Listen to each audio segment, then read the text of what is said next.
আসসালামু আলাইকুম রহমতুল্লাহি ওয়া বারাকাতুহু।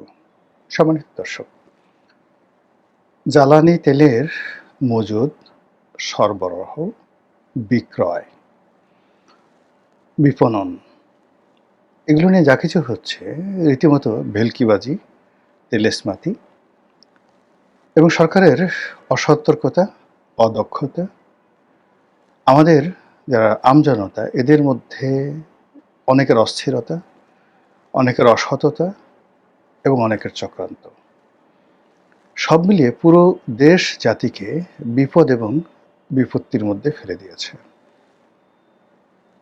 মানুষের ক্রোধ, মানুষের রাগ, অস্থিরতা এগুলোর ফলে নিত্য নতুন অপরাধের জন্ম হচ্ছে। এই বিষয়গুলো নিয়ে আলোচনা করব। তার আগে দুটো ঘটনা বলে নিই। একটি ঘটনা হলো, অনেকক্ষণ ধরে এক ভদ্রলোক ট্রাক ড্রাইভার, সে তেলের জন্য অপেক্ষা করছিল পেট্রোল পাম্পে। পরে ধৈর্য হারিয়ে ফেলেন, রাগ হয়ে যান এবং সেই পেট্রোল পাম্পের যে ম্যানেজার তাকে ট্রাকের নিচে ফেলে মেরে ফেলেন। গ্রেপ্তার হয়েছেন তিনি। এটি একটি অপরাধ। আরেকটি অপরাধ হলো যে গাড়ির মালিক, সেই গাড়ির মালিক তিনি অস্ত্রধারী ধনী ব্যক্তি, সিনিও ধৈর্য হারিয়ে ফেলেন এবং সে অস্ত্র প্রদর্শন করে সেখানে গোলাগুলি করে তিনি তছনছ করে ফেলেন। এর বাইরে বেশ কয়েকজন পেট্রোল পাম্প মালিক, তারাও সেই তাদের পেট্রোল পাম্পে যে সকল ঘটনা ঘটছে, যেভাবে পরিস্থিতি তৈরি হচ্ছে, অনেকে হাউমাউ করে চিৎকার চেঁচামেচি কান্নাকাটি শুরু করছেন। তেল নাই, হাজার হাজার বা শত শত লোক দাঁড়িয়ে আছে, অকথ্য ভাষায় অশ্লীল ভাষায় গালাগাল করছে, পেট্রোল পাম্পে আগুন দেওয়ার কথা বলছে, ভেঙে ফেলার কথা বলছে। এই চাপ অনেক পেট্রোল পাম্পের কর্মকর্তা, কর্মচারী, মালিক, শ্রমিক তারা নিতে পারছে না।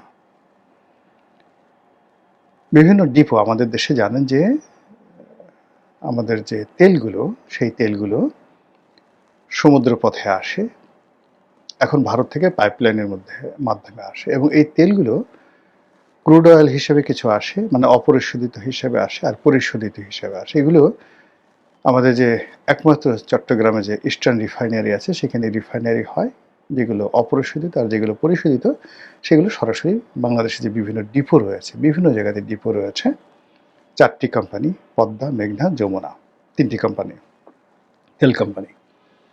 তো এই কোম্পানিগুলোর অসংখ্য ডিপো রয়েছে, সেই ডিপোগুলোতে তেল যায়।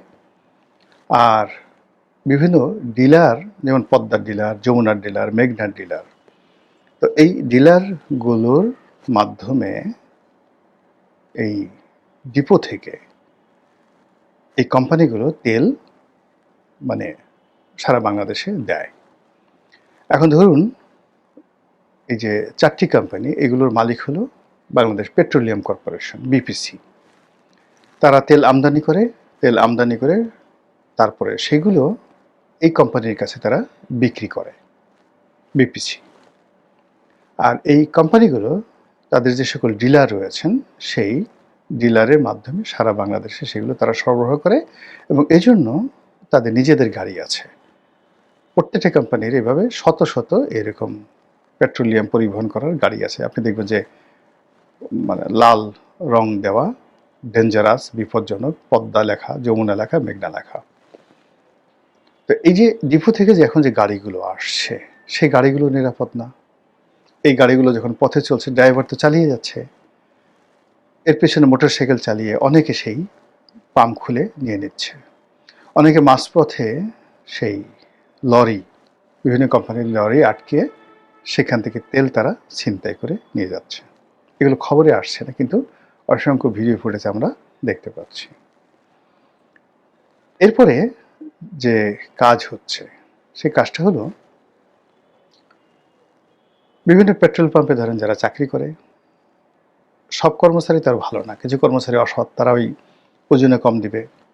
2 নম্বর আবার অনেক পেট্রোল পাম্প আছে, তারা 2 নম্বর তেল বিক্রি করবে, কেরোসিনের সাথে ওটা মিলাবে, ওটার সাথে ওটা মিলাবে, এই সমস্ত কাজ করে। কিন্তু এই ক্রাইসিস যখন আসে, তখন দেখা গেল ডেইলি যদি তারা 3-4 হাজার লিটার তেল ওখান থেকে সরিয়ে ফেলতে পারে, আর বাজার মূল্যের সাথে 3 গুণ দামে তারা বিক্রি করতে পারে। তাহলে নগদ 4 লাখ 5 লাখ টাকা সে পার ডে ইনকাম করতে পারে এবং এটার একটা সিন্ডিকেট কিন্তু এই কয়দিনে গড়ে উঠেছে।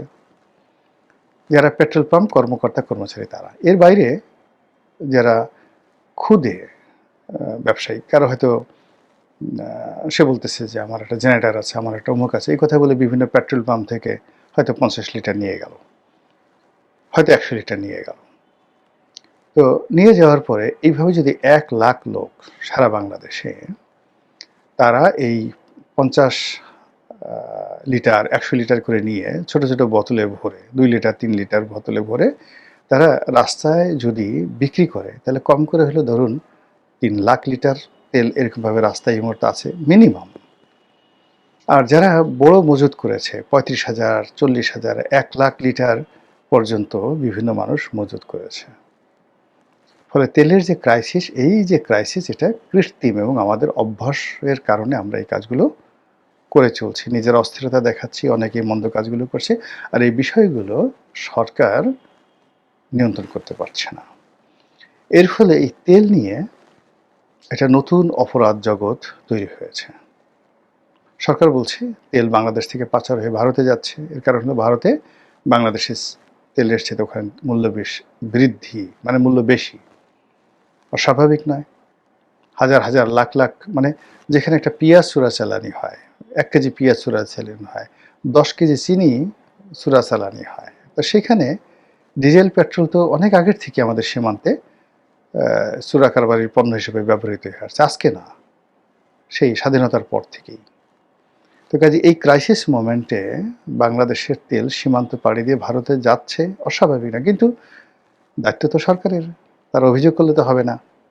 পুলিশ আছে, র্যাব আছে, বিজিবি আছে, কেন এই সীমান্তকে চেক দেওয়ার জন্য। ফলে তেল ভারতে চলে যাচ্ছে, এটা কোনো এক্সকিউজ না, এটা ফেরাতে হবে। তো এই যে দেখুন, চোরাচালানিতে কিছু মানুষ হঠাৎ করে জড়িত হয়ে যাচ্ছে, যারা হয়তো সীমান্তের পেট্রোল পাম্প থেকে স্বল্প পরিসরে চোরাচালানি করতে এখন সারা বাংলাদেশ থেকে সিন্ডিকেট করে সরকারকে বিপদে ফেলা বলেন, নিজেদের আয় রোজগার বাড়ানো বলেন, যা কিছু বলেন, তারা যে বিরাট একটা সিন্ডিকেট গড়ে তুলেছে, এটা অপরাধের একটা নতুন মাত্রা। 2 নম্বর হলো যে এই যে পেট্রোল পাম্প কর্মকর্তা কর্মচারীরা, তাদের যে অংশটি এই সময়টাতে অসৎ ব্যবসার সাথে জড়িত হয়ে পড়েছে। অর্থাৎ এই কয়েকদিনে সিন্ডিকেশন করে যদি এক একটা পেট্রোল পাম্প 1 কোটি 1.5 কোটি টাকা লাভ করে, তারা চিন্তা করে যে এরকম ক্রাইসিস যদি মাঝে মধ্যে 2-3 মাস পরে সৃষ্টি করা যায়, তাহলে সারা মাসে আমরা 1 লাখ টাকা নেট প্রফিট করতে পারি না, আর এই ধরনের ক্রাইসিসে আমি 1 কোটি টাকা ইনকাম করে ফেলছি, এটাই তো ভালো। এই অপরাধ প্রবণতা শুরু হয়ে গেল। একবার যে কোনো অপরাধ যদি শুরু হয়, এটা থামে না সহজে, কখনো থামে না, এটা চলতে থাকে। তো এই যে অপরাধ প্রবণতা শুরু হয়ে গেল, তারপর মানুষ যারা এই যে পেট্রোল পাম্প থেকে পেট্রোল নিয়ে বাইরে অবৈধ ব্যবসা করার জন্য যেটা সিন্ডিকেট গড়ে উঠলে এই সময়টাতে, এরা পার্মানেন্টলি ব্যবসাটা করতে চাইবে। তারপর মানুষের মধ্যে যে নিরাপত্তাহীনতা, যার গাড়িতে ধরেন 80 লিটার তেল লাগবে, তার 40 লিটার তেল আছে, কিন্তু তারপর তার এখন তেল ভরতে হবে। এই যে তার যে একটা অনিশ্চয়তা বোধ, দেশের প্রতি বিশ্বাস না থাকা, আস্থা না থাকা, সরকারের প্রতি বিশ্বাস না থাকা, আস্থা না থাকা, এই জিনিসগুলো শেষ অবধি যদি অন্যান্য সেক্টরে, অর্থাৎ ধরুন ব্যাংকিং সেক্টরে একটা প্রবলেম হলো, তারপর চিনির ক্ষেত্রে একটা প্রবলেম হলো, চালের ক্ষেত্রে একটা প্রবলেম হলো, নিত্য প্রয়োজনীয় অন্য যে কোনো দ্রব্যের ক্ষেত্রে মানুষের এই অবিশ্বাসটা চলে এলো সরকারের উপরে, ডিমের ক্ষেত্রে, মুরগির ক্ষেত্রে, মাংসের ক্ষেত্রে, কয়টা সামাল দেবেন আপনি বলেন? তাহলে এই যে মানুষের মন মানসিকতাটা পরিবর্তন হয়ে যাচ্ছে, এই মন মানসিকতা বিশ্বাসকে, মন মানসিকতাটা ওকে করা, বিশ্বাসকে পুনরুজ্জীবিত করা এবং রাষ্ট্রের প্রতি অনুগত থাকা এবং বিশ্বস্ত থাকার জন্য সরকারের যে কর্মকাণ্ডগুলো করা দরকার, কেউ করছে না। এটা মাথায় আসছে না যে এরকম একটা সাইকোলজিক্যাল বিষয় একটা দেশ জাতিকে কত বিপদে ফেলতে পারে, একটি সরকারকে কত বিপদে ফেলতে পারে, এই কথা তারা কল্পনাই করতে পারছে না। সর্বশেষ এই যে ট্রাকের যে কথাটা বললাম, অন্যান্য যে অপরাধ, এর ফলে কি হলো দেখুন, এই তেলকে কেন্দ্র করে মানুষের মধ্যে এই যে গাড়ি চাপা দেওয়ার যে একটা প্রবণতা আসছে, এখন সেই কাজটি যদি ব্যাপকভাবে বাড়তে থাকে, সারা বাংলাদেশে চলতে থাকে। তারপর এই যে যেই লোকটি বা এদের মতো যারা অধৈর্য হয়ে গেছে, সে যদি রাগ হয়ে অন্য একটা প্রাইভেট কারের উপর তার ট্রাকটা উঠিয়ে দেয়, একটা প্রাইভেট কার যদি একটা সিএনজির উপর উঠিয়ে দেয়, একটা সিএনজি যদি একটা রিক্সার উপর উঠিয়ে দেয়, এই যে মানুষ তেলকে কেন্দ্র করে ধৈর্য হারিয়ে ফেলছে, সব মিলিয়ে আমার কাছে কিন্তু লক্ষণ ভালো মনে হচ্ছে না।